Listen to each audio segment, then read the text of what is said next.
The sound beneath the sand. The wind that sweeps across Gilgo Beach carries more than the scent of the Atlantic, it carries whispers of the dead. Beneath the soft dunes and tangled reeds lies a secret so grotesque that even seasoned detectives refused to speak of it aloud. Between 2010 and 2011, police uncovered the remains of multiple women, some wrapped in burlap, others dismembered and scattered like forgotten evidence of a ritual no one could name. But this was no random horror. It was a pattern, a design. And someone, somewhere, was watching. According to official reports, it began with a phone call. A woman named Shannan Gilbert ran from a client's house in the early hours of May 1st, 2010, screaming for help. She dialed 911, her voice trembling, repeating one phrase, "They're trying to kill me." For 23 agonizing minutes, the operator listened to her panic. Then, silence. Shannan disappeared into the marshlands of Oak Beach, never to be seen alive again. Her final words became the first thread in a tapestry of terror, stretching back more than a decade. When police began to search for Shannan, they found something they were never supposed to find. On December 11th, 2010, an officer and his cadaver dog discovered a skeleton wrapped in burlap along Ocean Parkway. Within days, 3 more bodies appeared within a short stretch of sand. 4 women, all missing sex workers who advertised on Craigslist. 4 identical methods. 4 matching fates. But this was only the beginning. The deeper investigators dug, the more bodies they unearthed, each discovery drawing a darker map of America's hidden predator. Local media called him the Long Island serial killer, or simply LISK. For the residents of Suffolk County, the name became an invocation of dread. For detectives, it became an obsession that devoured careers, reputations, and perhaps even lives. What truly happened on Long Island's lonely highways remains one of the most chilling unsolved mysteries in modern America. Behind the palm fronds and suburban houses, behind the laughter of families enjoying summer weekends, there hides a truth that refuses to stay buried. Shannan Gilbert's disappearance opened a door into a nightmare, one that, to this day, no one has fully closed. Some believe LISK was a single man, a hunter who knew his prey and terrain with surgical precision. Others whisper that the truth is far more sinister, that multiple killers operated along that same stretch of road, perhaps even with the protection of those sworn to uphold the law. But one thing is certain, Gilgo Beach was never just a crime scene. It was a graveyard built by design. As the tides rise and fall, the dunes shift. Evidence is swallowed. Memories erode. But the shadows remain. And among them, the figure of a man unseen. Untraceable, still walks the boundary between truth and oblivion. According to official records, the search began for one missing woman and ended with the discovery of an American nightmare, the vanishing of Shannan Gilbert. It began like countless other nights for Shannan Gilbert, a 24-year-old aspiring actress who worked as an escort to pay her bills. On the night of April 30th, 2010, she left her home in Jersey City, New Jersey, and drove toward the quiet, gated community of Oak Beach on Long Island. Her destination, the home of a client named Joseph Brewer, a man she had met through Craigslist. She brought her driver, Michael Pack, who waited in the car as she entered Brewer's house around 2 a.m. What happened next would trigger one of the most haunting investigations in American history. According to police records, within an hour, Brewer called Pack in distress. Shannan, he said, had become paranoid and refused to calm down. Neighbors later reported hearing screams echoing through the night. At 4:51 a.m., Shannan dialed 911. For 23 minutes, dispatchers listened as she cried and whispered that someone was after her.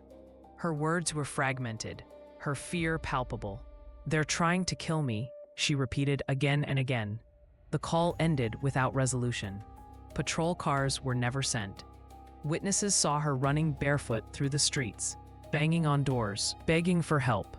One man, a retired doctor named Gus Coletti, opened his door and called 911 on her behalf. Moments later, Shannan vanished into the darkness, into the tangled marshland behind the neighborhood. It was as if the night itself swallowed her whole. When her mother, Mari Gilbert, reported her missing, police initially dismissed the case. "She's probably hiding," they told her. "These girls come back." But Mari refused to believe it. Her daughter had been terrified something had happened.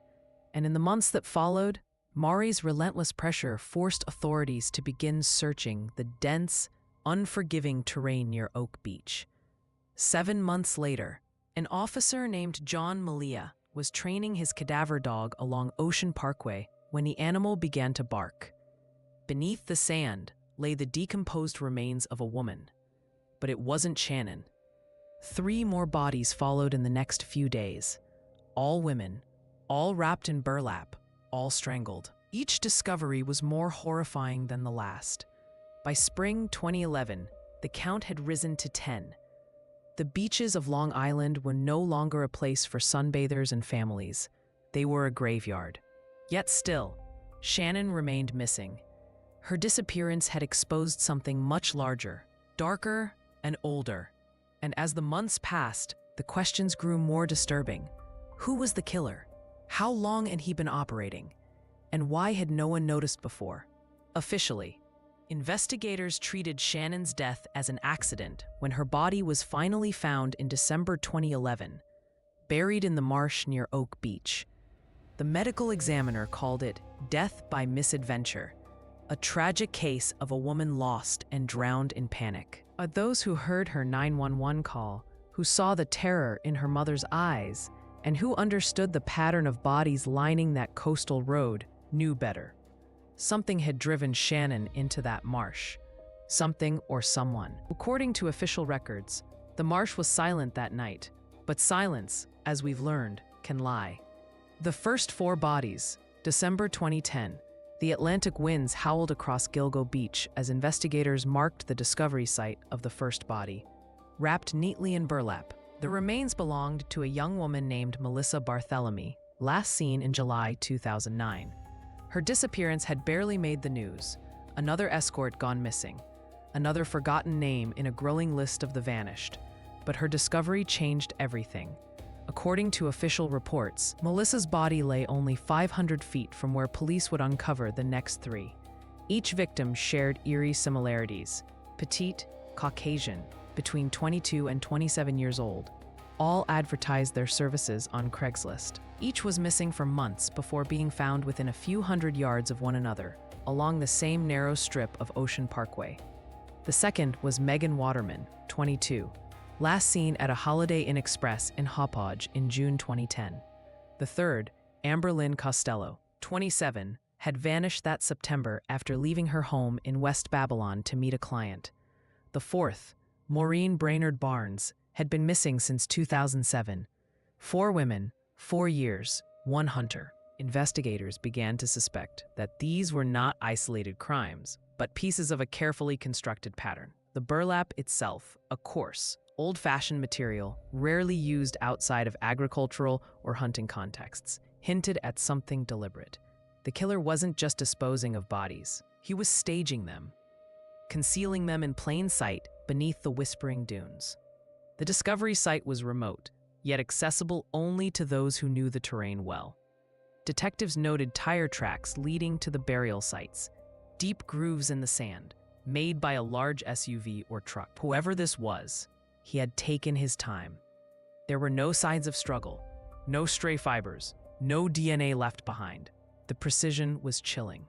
When detectives traced Melissa's phone records, they uncovered something even more disturbing. After her disappearance, her younger sister had received several taunting calls from Melissa's phone. A man's voice, calm, controlled, mocking, told her that Melissa was dead and that she would never see her again. The calls were made from Times Square, from crowded public places, always too short to trace. It was as though the killer enjoyed playing with the family's pain, feeding off their fear. Despite mounting pressure, the investigation stalled almost immediately. Suffolk County Police, plagued by internal corruption and mistrust between departments, seemed ill-equipped or unwilling to pursue certain leads. Rumors spread that some officers had connections to sex workers in the area. Others whispered about missing evidence, altered reports, and quiet cover-ups. Still, the press descended on Long Island, and the name Gilgo Beach became synonymous with horror. Candlelight vigils lined the highway as families of the missing held photographs and pleaded for answers. Yet behind every microphone, behind every tearful appeal, stood a single truth too awful to voice. This killer had been operating for years, unnoticed, possibly protected. The expanding graveyard. As winter turned to spring in 2011, the search for more victims intensified. Detectives, forensic teams, and cadaver dogs scoured the windswept dunes of Gilgo Beach and the surrounding stretches of Ocean Parkway. What they found transformed the case from a local tragedy into a national nightmare. On March 29th, investigators discovered the partial remains of a woman several miles east of the original 4 burial sites. A week later, more remains surfaced, this time belonging to a toddler. Days after that, a severed torso of another woman was found wrapped in black plastic near Jones Beach. The pattern had changed. The killer, or killers, were no longer following the same ritual. It was as if they were mocking law enforcement, daring them to keep searching. According to official reports, the number of victims eventually reached 10, possibly more. Some were identified. Others remained Jane Does, their faces reconstructed by forensic artists, their stories lost to time. Among them was a young Asian male, found dressed in women's clothing. His inclusion shattered any neat psychological profile investigators had been forming. Whoever was responsible did not fit a single mold. One of the most shocking discoveries was that some of the remains found at Gilgo Beach matched parts of bodies recovered years earlier in Nassau County, and even as far away as Fire Island. This meant the killer had been active long before Shannan Gilbert ever disappeared, and had likely been perfecting his methods for over a decade. The press began calling the area the Long Island Graveyard.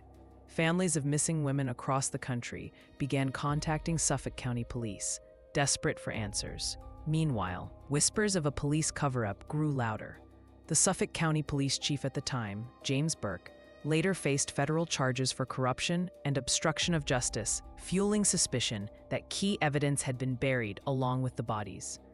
Local residents described the unease that settled over their communities like a fog.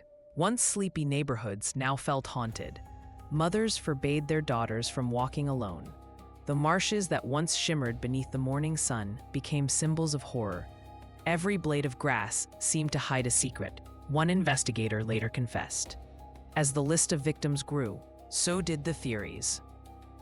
Some criminologists proposed that there were multiple killers, perhaps even 2 working in parallel, each using the same remote dumping grounds. Others suggested something more elaborate, a network of predators, a dark economy that thrived in the hidden corners of online sex work. This wasn't random, said one retired FBI profiler. It was systematic, controlled. Someone was managing fear like a business. But the most chilling theory came from locals who knew the area well, that the killer lived among them, that he drove the same highways, shopped in the same stores, smiled politely at neighbors who would never suspect what lay hidden beneath the dunes. The anatomy of fear. In the sterile glow of the Suffolk County Police Command Center, behavioral profilers from the FBI spread crime scene photos across the table like tarot cards of the damned. Each image, each angle of burlap, bone, and sand told the same story of ritualized control. Whoever LISK was, he wasn't improvising. He was methodical, composed, and disturbingly intelligent. According to FBI analysis, the killer exhibited traits of both an organized and power-oriented offender. He planned his abductions carefully, chose victims who were isolated by profession, and disposed of them with forensic awareness. His use of burlap suggested rural familiarity, possibly a hunter, landscaper, or someone involved in agriculture. The precision of the body placement implied not only knowledge of the terrain, but ownership of it. He wasn't visiting these beaches, said one profiler. He belonged to them. the psychological profile painted a chilling portrait. A white male, mid-30s to mid-50s, likely married, with a stable job and a reputation for respectability. The kind of man who could walk unnoticed through a police checkpoint, who could sit in a church pew beside his neighbors, who could conceal his darkness behind the rhythm of ordinary life. These killers, one expert noted, aren't monsters in appearance. They're ghosts in daylight. The phone calls to Melissa Barthelomy's sister offered rare glimpses into his psyche. His voice was controlled, deliberate, almost professional. He was confident enough to taunt from the heart of Manhattan, surrounded by surveillance cameras. The calls revealed his addiction, not to killing, but to control. He needed to dominate not only his victims, but the investigation itself. He wanted to be heard, but not found. Investigators theorized that LISK followed the same hunting cycle as many organized serial predators. Fantasy, preparation, hunt, capture, control, and disposal. Between each phase, he likely returned to normal life, blending back into suburban routine. The predictability of his victim type, petite escorts advertising online, suggested both compulsion and comfort. He was killing in his element. Geographical profiling placed the killer within a small radius near Massapequa Park or Lindenhurst, close to the parkway exits used to reach Gilgo Beach. His knowledge of police response times and radio frequencies hinted at possible law enforcement training, or at least proximity to it. Some whispered that the killer was a cop, or perhaps someone who once dreamed of being one. As weeks turned into years, the profilers built a portrait of a predator who lived in plain sight. A family man with secrets behind the garage door. A quiet professional whose basement smelled faintly of salt air and old rope. They could almost see him in their minds, sitting alone in the glow of his computer screen, scrolling through news reports about the case he had created, smiling when he read the word LISK, the web of corruption. As the investigation into the Gilgo Beach murders deepened, another story began to emerge, one that had nothing to do with the killer, but everything to do with those tasked to find him. Behind the scenes of the Suffolk County Police Department, something was rotting. Files were misplaced, leads were ignored, and detectives who asked too many questions found themselves reassigned. The hunt for the Long Island serial killer had become entangled in a web of power, secrets, and corruption. According to official records, the Suffolk County Police Chief at the time, James Burke, maintained an iron grip over the department. Charismatic, ambitious, and feared, Burke had risen quickly through the ranks. But beneath his reputation for toughness lay a darkness that would eventually unravel his career and cast a long shadow over the LISK investigation.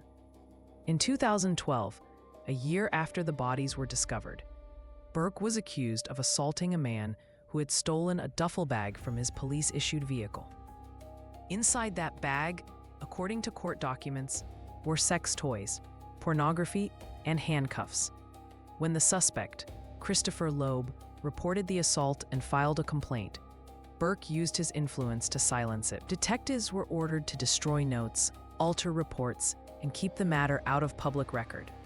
Years later, federal investigators would expose the cover-up. Burke was sentenced to 46 months in prison for civil rights violations and obstruction of justice. But by then, the damage had been done. During Burke's tenure, the FBI had been deliberately excluded from the LISK investigation. He had barred federal agents from accessing evidence, refusing their assistance for reasons that remain unclear. It was unprecedented, said one retired agent. We had a serial killer operating in our backyard, and the chief of police didn't want help. Whispers spread through the ranks. Some officers believed Burke feared that outside eyes might uncover corruption within the department. Others suspected something more sinister, that someone within the force had ties to the killer himself. Prosody and speak. Though no evidence ever proved such claims, the secrecy and dysfunction eroded public trust beyond repair. Former Suffolk County District Attorney Thomas Spoda Burke's close ally was later convicted of witness tampering and obstruction of justice for helping conceal the assault. 2 of his top aides were also charged. The revelations painted a grim picture of an institution more concerned with preserving its image than protecting its citizens. The same department tasked with finding the Long Island serial killer had become its own labyrinth of lies. Meanwhile, families of the victims felt betrayed. Mary Gilbert, Shannan's mother, stood outside the police headquarters holding her daughter's photo, shouting into news cameras, "They're covering something up." Many believed her. When evidence went missing, when timelines changed, when reports were mysteriously redacted, people began to wonder whether justice had ever been the true goal. By 2016, the Suffolk County Police Department was in disarray. New leadership promised transparency, and the FBI was finally invited back into the investigation. But years of lost trust could not be repaired so easily. Theories multiplied, some rational, others conspiratorial. Was the killer someone protected by the system? A police officer? A politician? Or was the truth even stranger? A network of predators shielded by corruption and fear. The ghosts of Oak Beach. By the time Shannan Gilbert's remains were discovered in December 2011, Oak Beach was no longer a quiet coastal community. It was a place haunted by whispers, paranoia, and unanswered questions. The residents, once bound by neighborly courtesy, now lived in mutual suspicion. Every flicker of light behind a curtain, every unexplained sound in the night, seemed to echo her final terrified words. "They're trying to kill me." According to official records, Oak Beach was a small, gated enclave, accessible only by one road. Its isolation had always attracted a peculiar mix of residents: retirees, fishermen, reclusive professionals, and those seeking privacy for reasons unspoken. It was the kind of place where everyone knew each other's business, or thought they did. But after Shannan's disappearance, the community fractured. Joseph Brewer, the man who had hired Shannan that night, maintained his innocence. He claimed she had suddenly become hysterical, insisting that someone was after her. His story matched that of Michael Pack, Shannan's driver, who said she ran screaming into the darkness before he could catch her. Yet their accounts were riddled with inconsistencies. Brewer said he chased her briefly, then returned home. Pack said he drove around looking for her, but never called the police. Both men would later stop cooperating with investigators. Then there was Dr. Peter Hackett, a retired emergency services physician who lived just a few doors away. Days after Shannan vanished, her mother, Mary, received a strange phone call. The man on the line introduced himself as Dr. Hackett and claimed he had taken Shannan in the night she disappeared, that he had given her medication to calm her down. When police questioned him, Hackett denied making the call, but phone records later proved otherwise. Hackett's name became a fixation in the case. Some neighbors described him as a helpful but eccentric man, always inserting himself into crises. Others called him manipulative, even controlling.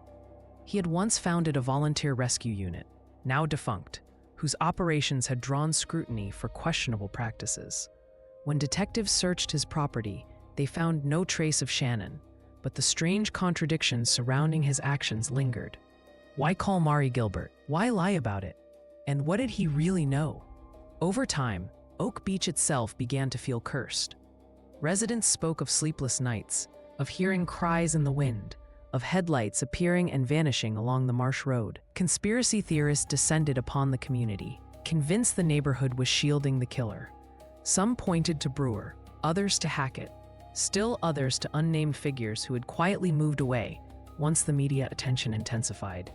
Mari Gilbert's relentless search turned Oak Beach into a battleground. She organized protests, demanded investigations, and accused local authorities of protecting predators. Her determination drew both admiration and resentment. Some neighbors called her a hero, others called her a menace. But beneath the noise, one truth refused to fade. Shannan's death and the web of lies spun around it had exposed something rotten in the heart of Oak Beach. Even years later, when the FBI released the long-suppressed 911 tapes, the horror of her final moments remained palpable. Her voice was disoriented, yet lucid. She spoke of being chased, of seeing people she didn't trust. The transcript suggested she believed more than one person was after her. Was it panic? Paranoia?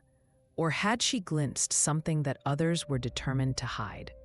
The victims who vanished twice. The names of the Gilgo Beach victims became a mantra of sorrow. Melissa, Megan, Amber, Maureen, but beyond those four, the others were shadows.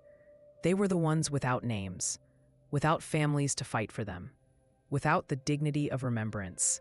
Their remains, scattered and incomplete, became fragments of a puzzle that no one seemed eager to solve. In many ways, these women vanished twice, once from life and again from history. According to official records, the unidentified victims were labeled with cold precision. Jane Doe number 3, Jane Doe number 7, Baby Doe. But to those who walked the sands and sifted through evidence, they were more than numbers. They were the missing, forgotten, erased. One of the most haunting cases was that of the toddler found along Ocean Parkway in April 2011.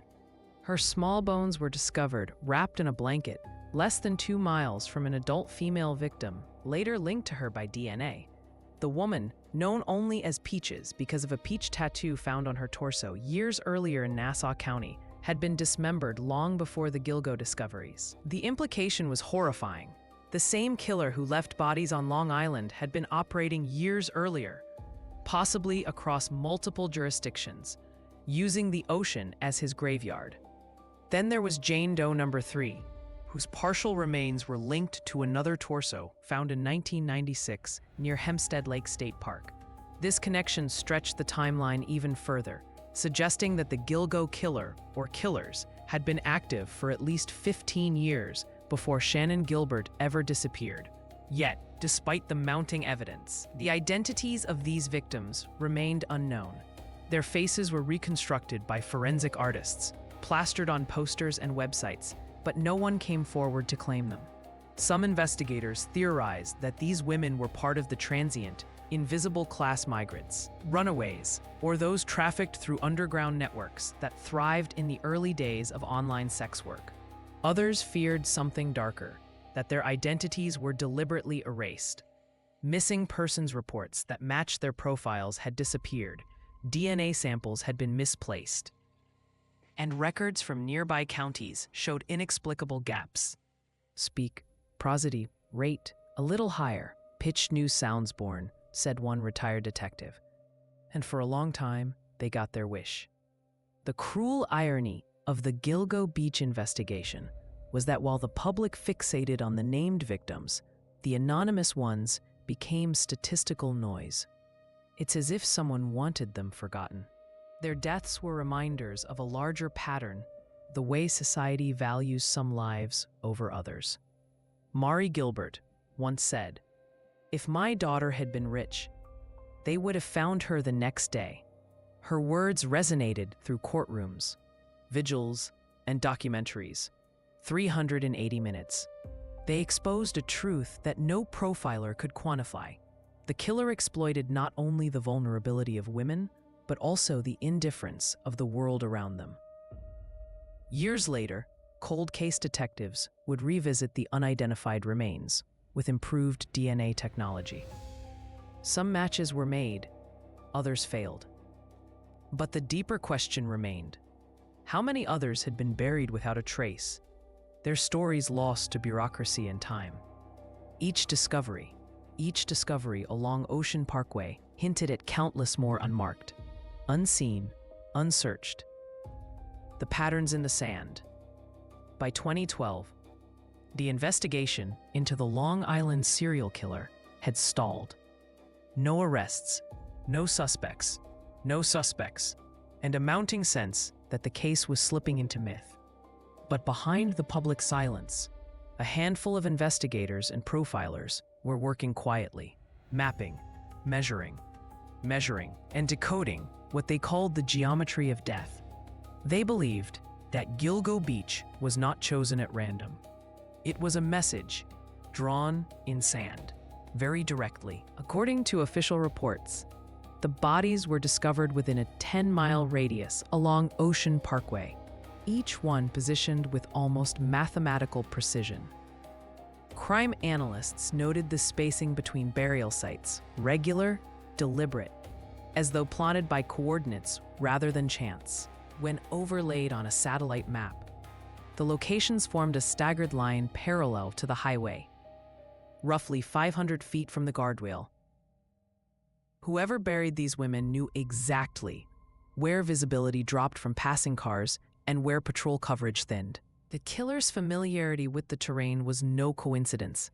It was strategy. Forensic geographer Kim Rosmo, known for pioneering geographic profiling, reviewed the case data. His conclusion was unsettling. The killer likely lived within a short drive of the parkway, between the areas of Massapequa Park and Lindenhurst. That prediction would later prove eerily accurate. He didn't hunt far, Rosmo explained. He hunted home. The dunes themselves hid layers of forensic history. Beneath the topsoil, investigators found tire impressions consistent with a heavy vehicle, possibly an SUV or pickup truck, common among residents of the nearby South Shore.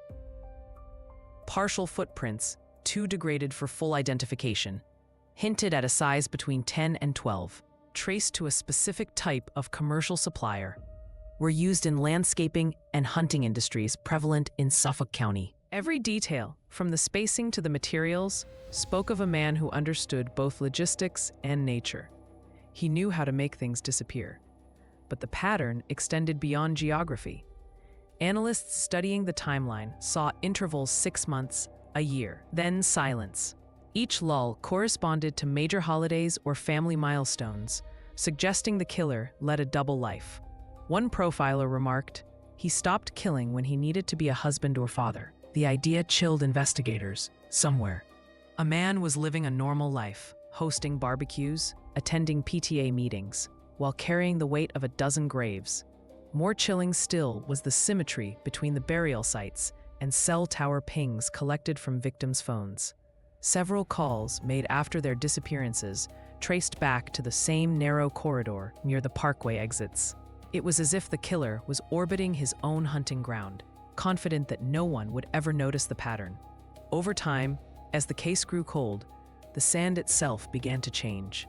Storm surges from Hurricane Sandy in 2012 reshaped the coastline, erasing landmarks and scattering potential evidence. Some believed the storm buried the last physical traces of LISK's crimes forever. Yet others saw something almost poetic in the devastation. Nature itself was hiding what man had done. By the mid-2010s, investigators had mapped every possible route, every potential dump site, and still, no suspect emerged. But those who spent years staring at those maps spoke of a strange phenomenon. The more they studied the lines, the more deliberate they seemed. "It's not random," one detective whispered. "It's ritual." He marked the coast like it was his territory. The suspects among us. For years, the faces of potential suspects flickered across the news, each one dissected, scrutinized, and then quietly dismissed. The mystery of the Long Island serial killer was not merely about who did it, but how so many could have, and how easily they all blended into the ordinary backdrop of suburban life. The most terrifying truth was that any one of them could have been the man next door. According to official records, the first serious suspect was Dr. Peter Hackett, the same Oak Beach resident who had called Shannan Gilbert's mother. His proximity, bizarre behavior, and history of inserting himself into emergencies made him an irresistible figure for public suspicion. Detectives questioned him multiple times, and though his story shifted, there was never enough evidence to tie him directly to any of the murders. When journalists later confronted him, Hackett maintained his innocence but conceded that his good intentions had been misunderstood. "I tried to help her," he said. "That's all." Yet his contradictions left a permanent mark on the case, feeding theories that Oak Beach itself had harbored more than one secret. Another name haunted the investigation: Joseph Brewer, the client Shannan fled from on the night she disappeared. Brewer's account of events was erratic. He admitted hiring her through Craigslist, but claimed nothing sexual had occurred before she became irrational and ran off. Investigators cleared him early, citing a lack of evidence. Still, Locals found it strange that Brewer moved away soon after the discovery of the bodies, and stranger still that his property was never searched as thoroughly as others. Then came the whispers about law enforcement. Some believed the killer had access to police channels or knowledge of investigative methods. The speed with which he disposed of bodies, the precision of his concealment, the absence of traceable evidence, all suggested training or insider familiarity. When Chief James Burke's corruption scandal erupted, conspiracy theorists connected the dots. Could the same man who obstructed the case have been protecting himself? The FBI publicly dismissed the idea, but the timing was uncanny. In the public's mind, trust in the badge had already eroded. Over the years, other suspects emerged: transient workers, convicted killers from nearby states, even disgraced ex-cops. Each one fit some part of the puzzle, but never the whole picture. The case grew into a maze of dead ends. Then, in 2022, attention shifted once again, this time to a man named Rex Heuermann. Heuermann was an architect from Massapequa Park, a quiet family man with a reputation for meticulous order. He lived less than 20 miles from Gilgo Beach, in the very zone FBI profilers had predicted. In July 2023, after years of renewed investigation and breakthroughs in cell phone triangulation and DNA testing, Heuermann was arrested and charged with the murders of Melissa Barthelemy, Megan Waterman, and Amber Lynn Costello. Inside his home, police found an arsenal of weapons, dozens of burner phones, and over 300 searches for violent sexual content related to the victims' profiles. Neighbors described him as polite but distant, a man who kept to himself, rarely showing emotion. Co-workers called him obsessive, with an unnerving attention to detail. His clients, unaware of the double life he allegedly led, spoke of his professionalism. He was just normal, one said. But normal, as the case had long proven, was the most dangerous disguise of all. Still, even with Heuermann in custody, not all the questions were answered. Some of the victims' remains predated his timeline. Some connections remained unresolved, and the possibility of accomplices or entirely separate killers refused to fade. Investigators quietly admitted that Heuermann might be one of several. According to official records, the man behind bars may finally be LISK, but those who have walked the dunes know the truth is not that simple. Gilgo Beach has always been a stage with more than one actor, and the play is far from over. The house on First Avenue.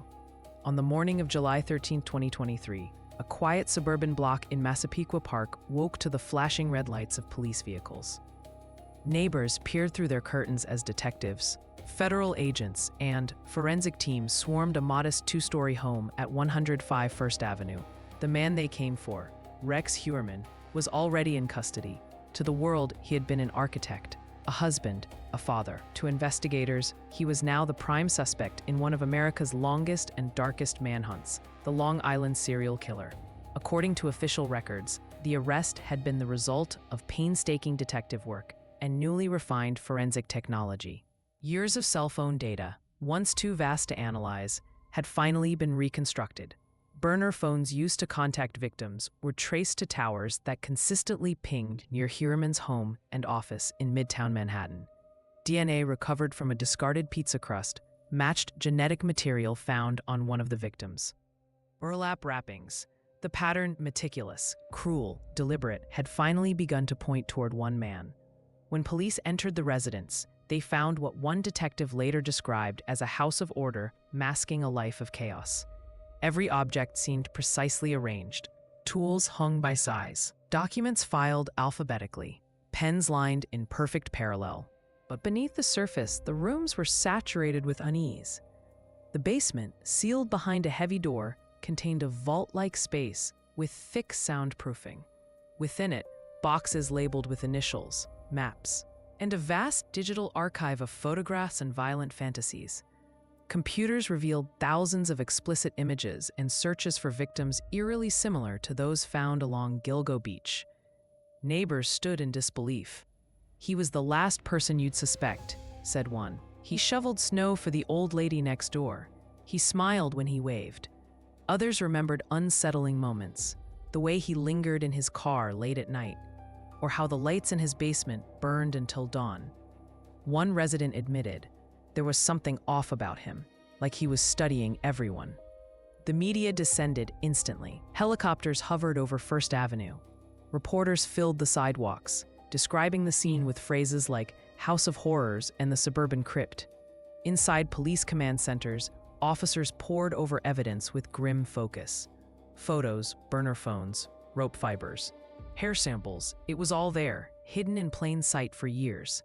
He lived 20 miles from the bodies, said one investigator. And we drove past his house 100 times. Heuermann's arrest reignited old fears.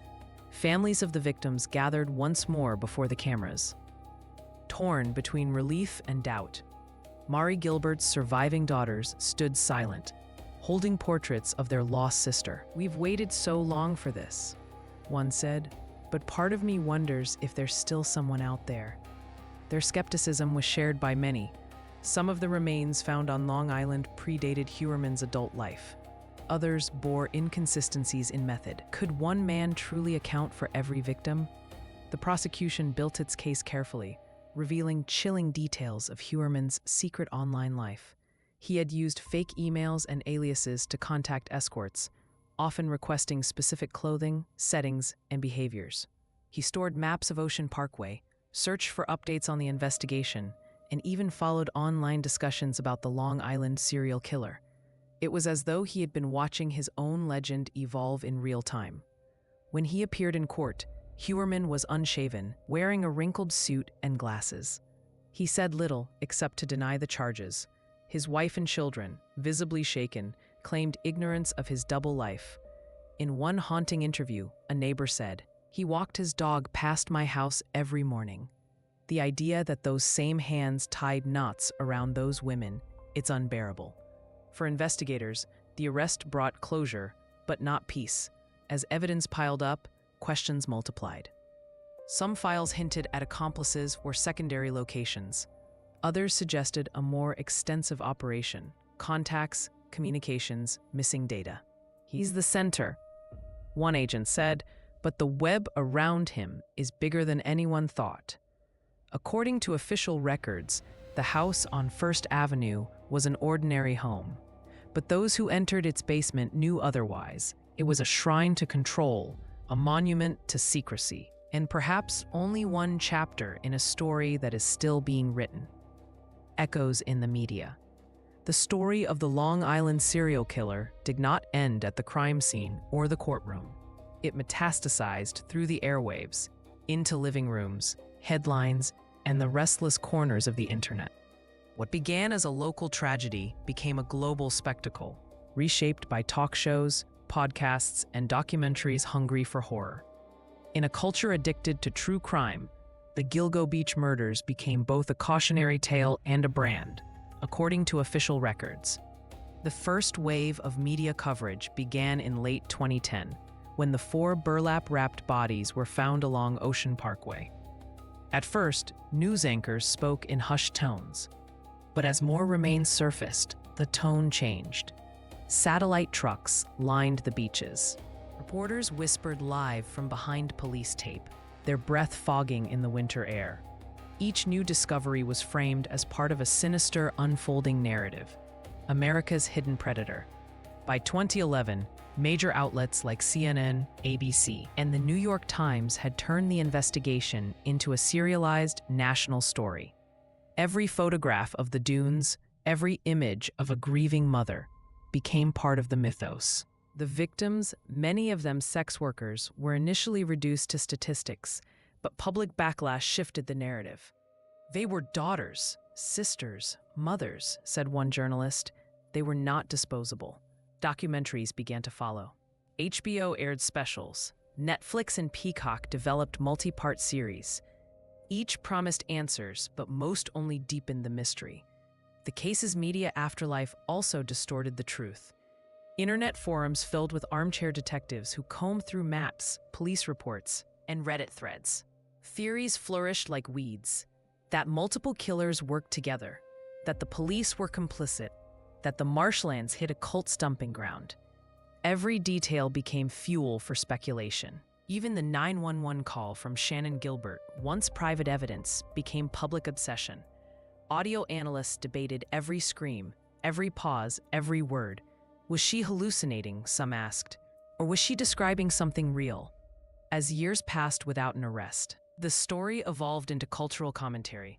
The Gilgo Beach murders became emblematic of a broader societal failure, the intersection of misogyny, bureaucracy, and media exploitation. True crime podcasts like Sword and Scale and The First Degree dissected the case in weekly episodes, blurring the line between journalism and entertainment. For some, the exposure kept the victims' memories alive. For others, it felt like a second violation, a theater of suffering for profit. When Rex Heuermann's name finally broke in 2023, the world devoured it. Architect, family man, monster. The headlines wrote themselves.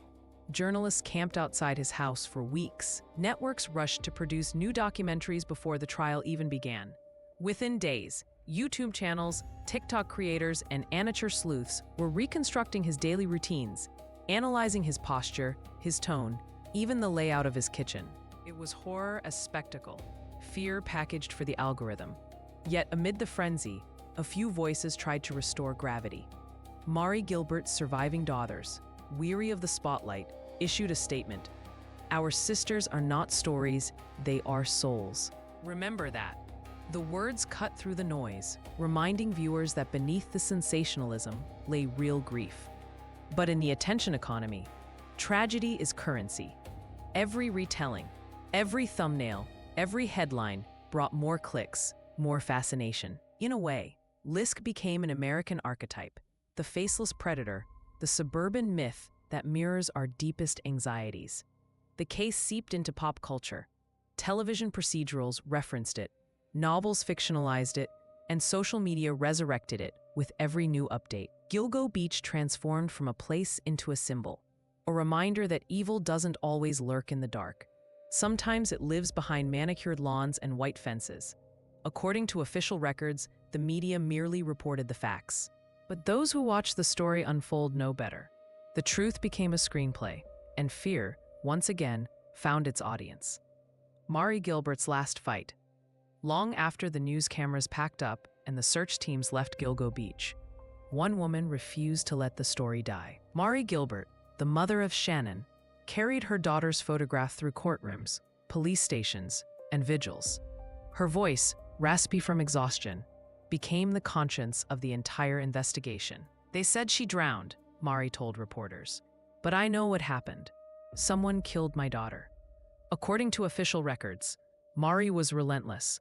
For years, she demanded access to the full 911 call, pressed for federal oversight, and publicly accused the Suffolk County Police Department of negligence and corruption. While others grew weary of the endless cycle of press conferences and false leads, Mari seemed fueled by anger and grief in equal measure. She was not content to be a grieving mother. She became an investigator, a witness, and a crusader. She appeared on national television, confronted police chiefs, and gave interviews to journalists who found her both magnetic and tragic.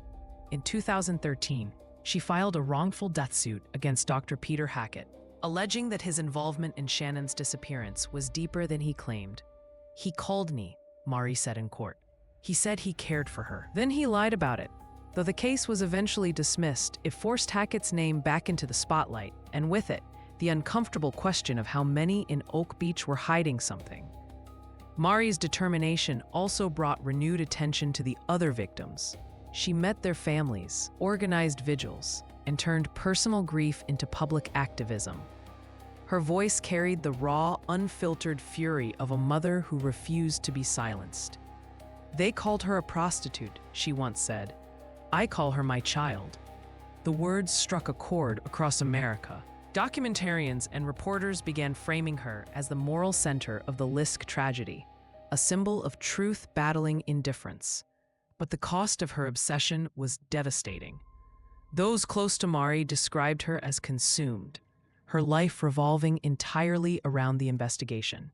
She barely slept. She distrusted nearly everyone. Her daughters, Sarah and Cher, spoke later about the strain it put on the family.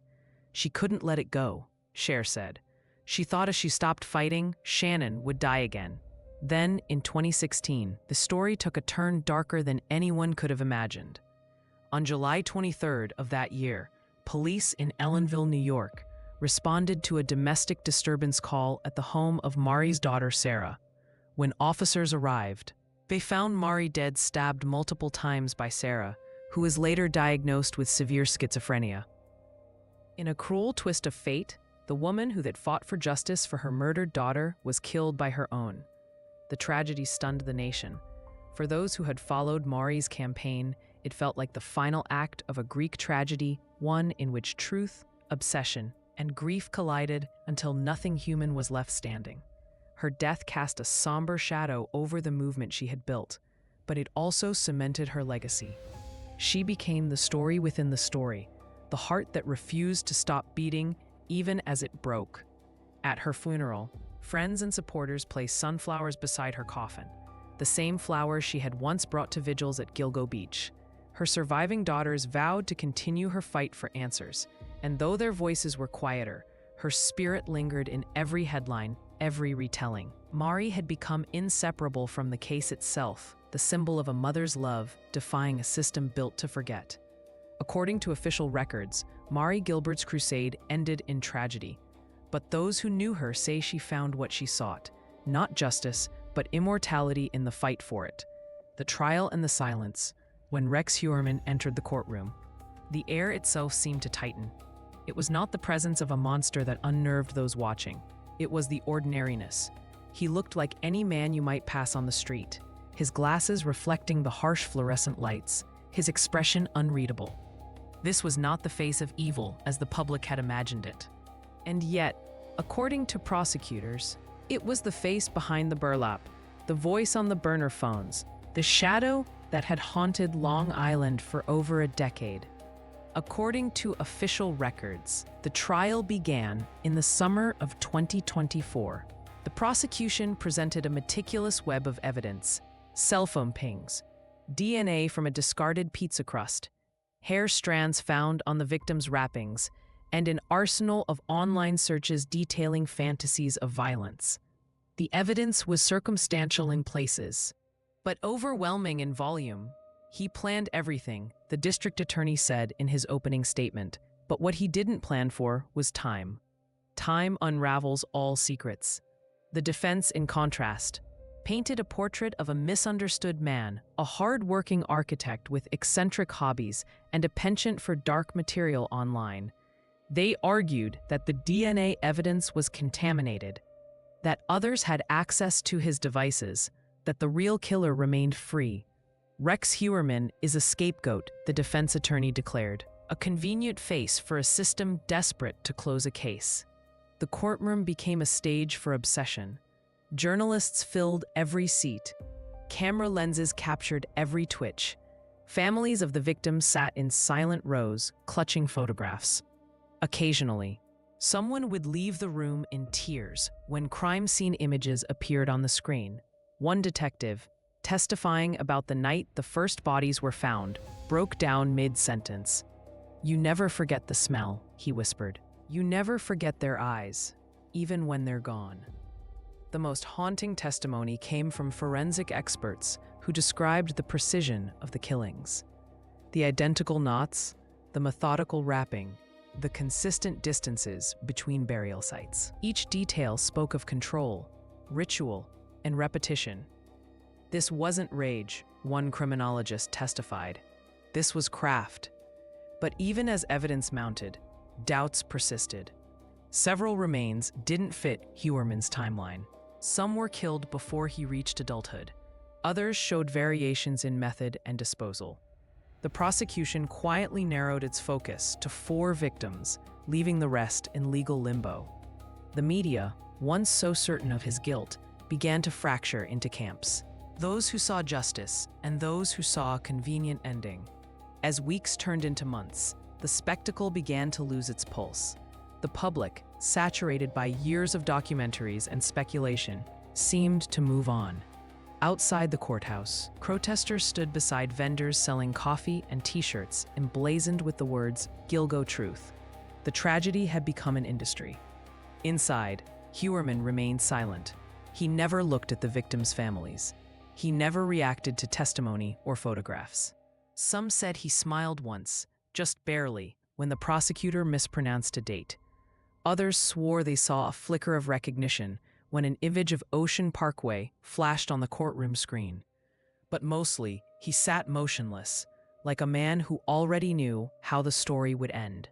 When the verdict finally came, it was swift, guilty on multiple counts of murder. The judge's voice echoed through the chamber, but no one cheered. There was no triumph, no sense of closure. Outside, the wind from the Atlantic howled across the island, as if reminding everyone that the dunes still held their secrets. After the sentencing, a journalist asked one of the detectives whether he believed the case was truly over. The detective stared toward the courthouse steps before answering. "We caught a killer," he said, "but I'm not sure we caught the killer." According to official records, justice was served. But those who stood on the shores of Gilgo Beach that night know better. Justice cannot speak for the dead, and the silence that follows is louder than any verdict. The predator's still watching. Night falls over Gilgo Beach, and the wind moves through the reeds like a whisper that refuses to die. The dunes, pale beneath the moonlight, seem peaceful now. But those who know this place understand the illusion. Beneath the sand lies a story that will never rest, one written in bones, silence, and the dark pulse of human obsession. According to official records, the case of the Long Island serial killer is closed, or as close to closure as bureaucracy allows. The suspect has been convicted, the files archived, the evidence sealed. Yet something lingers, an unfinished note in a song that was never meant to end. Detectives who once walked the shoreline still speak of sleepless nights, of faces that return in dreams, of the uncanny feeling that someone is always just beyond the edge of the light. The residents of Long Island try to move on. The Ocean Parkway traffic flows again. Families picnic on the beach. Children chase kites across the same dunes that once hid the dead. But there are moments small, fleeting, when the calm fractures. A woman walking her dog hears movement in the grass. A jogger finds a piece of burlap tangled in driftwood. A phone rings in the night from an unlisted number, and no one answers. Some say the killer was caught. Others say he was only one of many. Rumors persist of copycats, of online predators who studied the Gilgo case as a manual, not a warning. Dark corners of the internet whisper about the real LISK, a shadow that learned to wait. "He doesn't need to kill anymore," one retired profiler said. "He already won. He made the world afraid of its own reflection." In Oak Beach, most of the old neighbors have moved away. The houses are newer now, bright, renovated, normal. But locals claim that on certain nights, when the fog rolls in from the bay, the air grows heavy and the lights flicker for no reason. They say you can still hear her voice, the faint echo of a woman crying for help from somewhere beyond the marsh. Some call it imagination. Others call it unfinished business.